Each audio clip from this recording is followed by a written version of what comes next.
team with a big round of applause as they take us on a delightful journey through the festive spirit of Sankranti.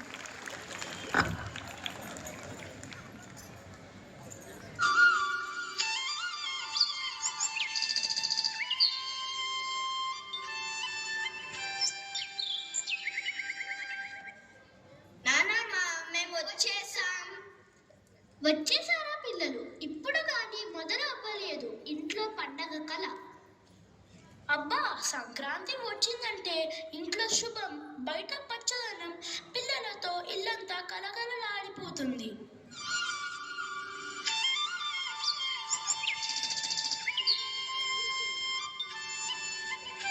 Nani, రవ్య మీరు పండక్కి వచ్చేసారా?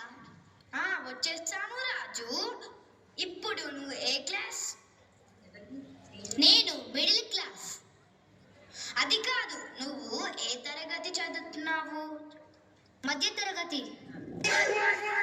బాబు ఎవరు? నేను ఎప్పుడు చూడలేదే, ఊరికి కొత్తగా వచ్చినట్టున్నాడు. మీది ఏ ఊరు? చిలకలూరు. అంటే మీ ఊర్లో చిలుకలుంటాయా? కాదు, ఎలుకలుంటాయి. మీది ఏ ఊరు రవి? మాది పౌరాల గుట్ట. అంటే మీ ఊరిలో పావురాలు ఉంటాయా? కాదు, రంగురాలు ఉంటాయి. సరే, ఇంకా మేము ఇంటికి వెళ్తాం.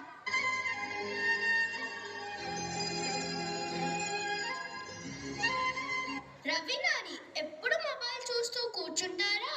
ఇదిగో నేను పండగని ఈ పిండి వంటలను చేశాను, కాస్త రుచి చూడు. ఏంటి నానమ్మ, నువ్వు ఎప్పుడు అది వద్దు ఇది వద్దు, అది తిను ఇది తిను అంటావు. మీరంతా పిజ్జాలు బర్గర్లు అంటూ మీ ఆరోగ్యాన్ని పాడు చేసుకుంటున్నారు. మా కాలంలో ఇలాంటి ఆరోగ్యకరమైన ఆహారాలు తినేవాళ్ళం కాబట్టి ఇప్పటికీ మేము ఎంతో ఆరోగ్యంగా బలంగా ఉన్నాము. ఇప్పుడు పిల్లలకి ఆహారం విలువ కానీ, సంప్రదాయాల విలువ కానీ, పన్య విలువ కానీ తెలియడం లేదు. మీలాంటి వాళ్ళందరికీ వాటి గురించి తెలియచెప్పడానికి మన ఊళ్ళో కొన్ని పండుగ ఏర్పాట్లు చేశారు.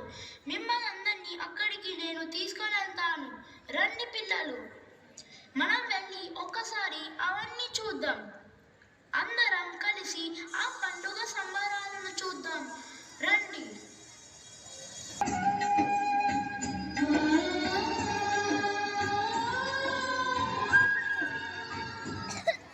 చూడండి పిల్లలు, వాలి దగ్గరికి వెళ్ళి పండుగ విశేషాలను తెలుసుకుందాం.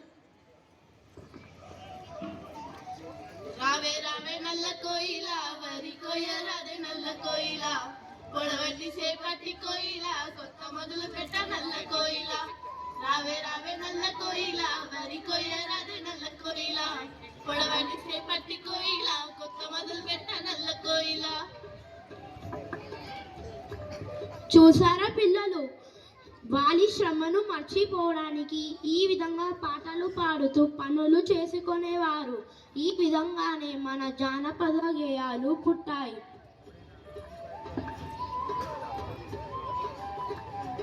నేను రైతుని, నేను దేశానికి అన్నదాతని. నేను తెల్లవారుజామునే లేచి పొలంలో పనిచేస్తాను. వ్యవసాయం మా జీవితానికి చాలా ముఖ్యమైనది. మనం తినే అన్నం, కూరగాయలు, పండ్లు వ్యవసాయం వల్లే వస్తాయి. వ్యవసాయానికి ముందు మంచి విత్తనాలను ఎంచుకోవాలి. విత్తనాలను 1 లేదా 2 రోజుల పాటు నీటిలో తడిపి ఉంచాలి. వరి నాట్లకు తగిన భూమిని ఎంచుకోవాలి. సిద్ధం చేసుకున్న నెలలో క్రమ పద్ధతిలో మొక్కలను నాటాలి. కలుపు మొక్కలను తీసి ఎరువులను వేస్తూ ఎంతో కష్టపడి పంటలను పెంచుతారు. వరి గడ్డి పచ్చ రంగు నుండి బంగారు రంగులోకి మారాక కోత కోస్తారు. కోత కోసిన తర్వాత కుప్పలేసి తూర్పు పట్టాలి. వరిధాన్యం గింజలను మిల్లుకి పంపించి బియ్యం ఆడించి నిలువ చేయాలి. చూసారా పిల్లలు, ఎంత కష్టపడి రైతులు పంటలు పండిస్తున్నారో.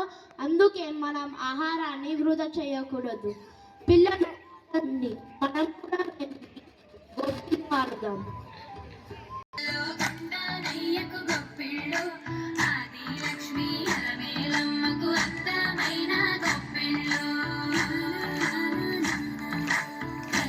పిల్లల కోరికలు తీర్చే వెన్నాలయ్యకు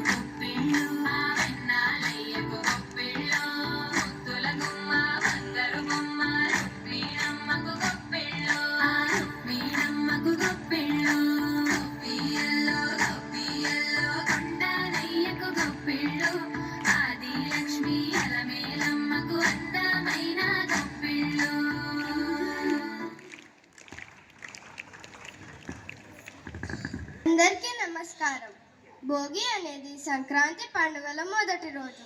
ఇది చాలా ఆనందంగా జరుపుకునే పండుగ. పాత వస్తువులను తొలగించి ఉపయోగం లేని వస్తువులను భోగి మంటలో వేస్తారు. అందరూ ఆ మంట చుట్టూ చేరి సంతోషంగా గడుపుతారు. ఈరోజు నేను భోగి పండుగ మీద ఒక కవిత చెప్పబోతున్నాను. భోగి మంటలో పాత రోజులు, దహనమై వెళ్ళే బాధలు, కొత్త కొత్త ఆశల తోరణాలు, మన గడపపై వెలిగే వెలుగులు. ధన్యవాదాలు. ముఖ్యమైన వేడుక భోగి పళ్ళ సంబరం. భోగి పండుగ రోజు సాయంత్రం పెద్దోళ్ళు తమ ఇంట్లోని చిన్నారుల తలపై రేగి పళ్ళు పోస్తారు. పెద్దవారందరినీ పిలిచి వారితో పిల్లలకు హారతులిచ్చి దిష్టి తీస్తారు. గుప్పిట నిండా భోగి పళ్ళు తీసుకొని 3 సార్లు పిల్లల చుట్టూ తిప్పి వారి తల మీదుగా పోస్తారు. తలపై భాగంలో బ్రహ్మరంధ్రం ఉంటుంది. భోగి పళ్ళను తీసుకొని పోసి దాన్ని ప్రేరేపితం చేస్తే పిల్లల్లో జ్ఞానం పెరుగుతుంది. మకర సంక్రాంతి మన తెలుగు ప్రజలకు చాలా ముఖ్యమైన పండుగ. ఇది సూర్యుడు ధనుర్రాశి నుంచి మకర రాశిలోకి ప్రవేశించే రోజున మకర సంక్రాంతి అంటారు. సాధారణంగా ఇది ప్రతి సంవత్సరం జనవరి 14 లేదంటే 15 తేదీలలో వస్తుంది. ఈ రోజుతో ఉత్తరాయణం ప్రారంభం అవుతుంది. ఈ పండుగలో గొబ్బియ్యలు, ముగ్గులు, చక్కెర పొంగలి ప్రత్యేక ఆకర్షణ. ముఖ్యంగా రైతు మన కోసం పండించిన అన్నానికి మనం కృతజ్ఞతతో ఉండాలి.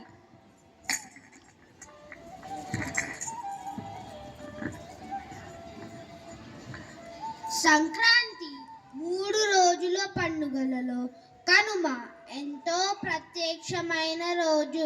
కనుమను రైతులు ముఖ్యంగా పశువుల పట్ల కృతజ్ఞతలు జరుపుకుంటారు. కనుమ రోజు ఎద్దులు, ఆవులను శుభ్రపరిచి అలంకరించి పూజలు చేస్తారు. ఎందుకంటే వ్యవసాయంలో పశువులు ఎంతో ముఖ్యమైన పాత్ర పోషిస్తాయి. ఈ రోజును పశువుల పండుగ అని కూడా అంటారు. ఎద్దుల పోటీలు, కోళ్ళ పందాలు జరిపిస్తారు.